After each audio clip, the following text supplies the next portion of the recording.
ಪಾಪ ಶಾಸಕರಿಗೆ ಯಾರ ಕೆಲಸ ಯಾವ ಅನುದಾನ ಏನು ಅವರು ತಿಳುವಳಿಕೆ ಇರೋದಿಲ್ಲ. ಹೋಗ್ತಾರೆ, ಯಾವುದೋ ಪೂಜೆ ಮಾಡ್ತಾರೆ, ಬೆಳಗ್ಗೆ ಎದ್ದೇಳ್ತಾರೆ, ಹೋಗ್ತಾರೆ.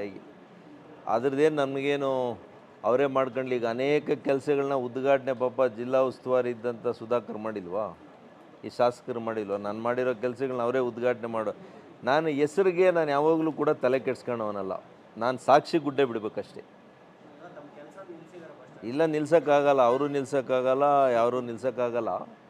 ನಾವು ಅಧಿಕೃತವಾಗಿ ಆ ಕೆಲಸವನ್ನು ಮುದ್ದೇನಹಳ್ಳಿಯಲ್ಲಿ ಬಸ್ಸು ಇದು ಆಗಬೇಕು, ತಂಗುದಾಣ ಆಗಬೇಕು, ಶೌಚಾಲಯ ನಿರ್ಮಾಣ ಆಗಬೇಕು, ಶುದ್ಧ ಕುಡಿಯುವ ನೀರಿನ ಘಟಕ ಆಗಬೇಕು. ಅದು ನಾನು MP ಲಾಡಲ್ಲಿ ನಾನು ಮಾಡಿಸ್ತೀನಿ, ಮಾಡಿಸ್ತೀನಿ.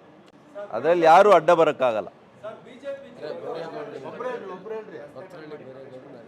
ಯಾರು ಯಾವ ಜಂಗಮಕೋಟೆ ಯಾರು ಅರೆಸ್ಟ್ ಮಾಡಿರೋದು? ಯಾರು?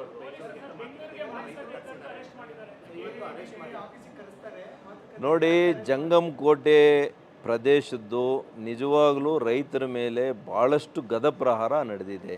ಅನ್ಯಾಯ ಆಗ್ತಾಯಿದೆ ರೈತರಿಗೆ, ಭಾಳಷ್ಟು ಅನ್ಯಾಯ ಆಗಿದೆ. ನಾನು ಈಗಾಗಲೇ ಅನೇಕ ಬಾರಿ ಹೇಳಿದ್ದೀನಿ, ನಾನು ಆ ಹೋರಾಟಗಾರರ ಜೊತೆ ಇದ್ದೀನಿ, ರೈತರ ಜೊತೆ ಇದ್ದೀನಿ. ರೈತರಿಗೆ ನ್ಯಾಯ ಸಿಗಬೇಕಲ್ಲಿ. ಯಾರು ನೋಡ್ರಿ ಸ್ವಯಂ ಪ್ರೇರಿತವಾಗಿ ರೈತರು ಮಾರ್ಲಿಕ್ಕೆ ರೆಡಿ ಇದ್ದಾರಾ, ಅವರು ತಗೊಳ್ಳಿ, ನಂದೇನು ತಕರಾರಿಲ್ಲ.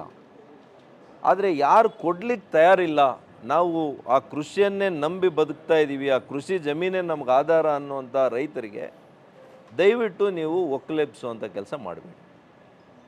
ಇದು ಭಾಳ, ಅದು ಜಂಗಮಕೋಟೆಗೂ ಅಪ್ಲೈ ಆಗುತ್ತೆ, ಎಲ್ಲ ಪ್ರದೇಶಕ್ಕೂ ಕೂಡ ಅದು ಅಪ್ಲೈ ಆಗುತ್ತೆ. ಇದು ನಾನು ಈ ಸರ್ಕಾರಕ್ಕೆ ಮಾಡುವಂಥ ಮನವಿ. ಕೈಗಾರಿಕೆ ಬೇಕು, ಉದ್ಯೋಗ ಅವಕಾಶವೂ ಬೇಕು, ನಾನು ಎಲ್ಲ ಒಪ್ಕೊಳ್ತೀನಿ. ಆದರೆ ರೈತರ ಒಂದು ಭವಿಷ್ಯ, ರೈತರ ಬದುಕು ಕೂಡ ಮುಖ್ಯ.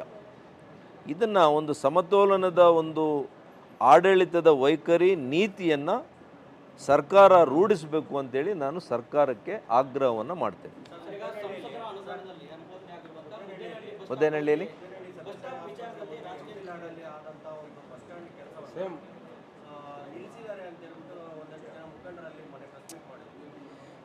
ಪಾಪ ಈ ಶಾಸಕರಿಗೆ ಇಲ್ಲಿ ಏನಾಗಿದೆ, ಪಾಪ ಶಾಸಕರಿಗೆ ಯಾರ ಕೆಲಸ ಯಾವ ಅನುದಾನ ಏನು ಅವರು ತಿಳುವಳಿಕೆ ಇರೋದಿಲ್ಲ. ಹೋಗ್ತಾರೆ, ಯಾವುದೋ ಪೂಜೆ ಮಾಡ್ತಾರೆ, ಬೆಳಗ್ಗೆ ಎದ್ದೇಳ್ತಾರೆ, ಹೋಗ್ತಾರೆ.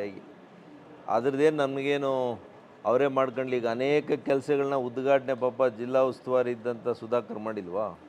ಈ ಶಾಸಕರು ಮಾಡಿಲ್ವಾ? ನಾನು ಮಾಡಿರೋ ಕೆಲಸಗಳನ್ನ ಅವರೇ ಉದ್ಘಾಟನೆ ಮಾಡೋ. ನಾನು ಹೆಸರಿಗೆ ನಾನು ಯಾವಾಗಲೂ ಕೂಡ ತಲೆ ಕೆಡ್ಸ್ಕೊಳೋನಲ್ಲ. ನಾನು ಸಾಕ್ಷಿ ಗುಡ್ಡೆ ಬಿಡಬೇಕಷ್ಟೇ. ಇಲ್ಲ, ನಿಲ್ಸೋಕ್ಕಾಗಲ್ಲ, ಅವರು ನಿಲ್ಸೋಕ್ಕಾಗಲ್ಲ, ಯಾರೂ ನಿಲ್ಸೋಕ್ಕಾಗಲ್ಲ.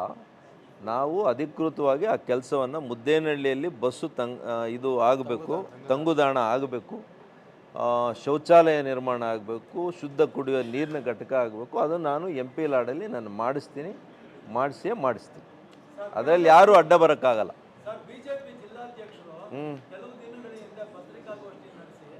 ಚಿಕ್ಕಬಳ್ಳಾಪುರ ಜಿಲ್ಲೆಗೆ ಆಂಧ್ರ ಪ್ರದೇಶದ ಕೃಷ್ಣಾ ನದಿ ನೀರನ್ನ ತರೋದಕ್ಕೆ ನಮ್ಮ ಪಕ್ಷದ ವತಿಯಿಂದ ನಾವು ಹೋರಾಟ ಹಾಕ್ಕೊಂತೀವಿ. ಅಲ್ಲ, ಇದು ನಾನು 3 ವರ್ಷದಿಂದನೇ ಹೇಳಿದ್ದೀನಲ್ಲ, 3 ವರ್ಷದಿಂದ ನಾನೇ ಅಲ್ವಾ ಪ್ರಾರಂಭ ಮಾಡಿದ್ದು. ಕೃಷ್ಣಾ ನದಿಯಿಂದ ಈ ಭಾಗಕ್ಕೆ ನೀರು ತರಬಹುದು ಅಂತ ಆಲೋಚನೆನೇ ನಾನು ಪ್ರಸ್ತಾವನೆ ಮಾಡಿದ್ದು. ಪಾಪ ಮೊನ್ನೆ ಅಧ್ಯಕ್ಷರು ಹೇಳೋರೆ, ಸಂತೋಷ ನಮ್ಮ ಅಧ್ಯಕ್ಷರೇ. ಬಟ್ ನಾನು 3 ವರ್ಷದಿಂದ ಹೇಳ್ತಾ ಇದ್ದೀನಿ, ಇದು ಹೇಳ್ತಾ ಇದ್ದೀನಿ. ನಮ್ಮ ಸರ್ಕಾರ ಇದ್ದಿದ್ರೆ ಇಷ್ಟೊತ್ತಿಗೆ ನೀರನ್ನು ಕೂಡ ತರ್ತಾ ಇದ್ವಿ. ಮುಂದೆ ಬರುವಂಥ ದಿನಗಳಲ್ಲಿ ಸರ್ಕಾರ ಬರುತ್ತೆ, ನೀರನ್ನು ತರೋಣ. ಎಲ್ಲಿ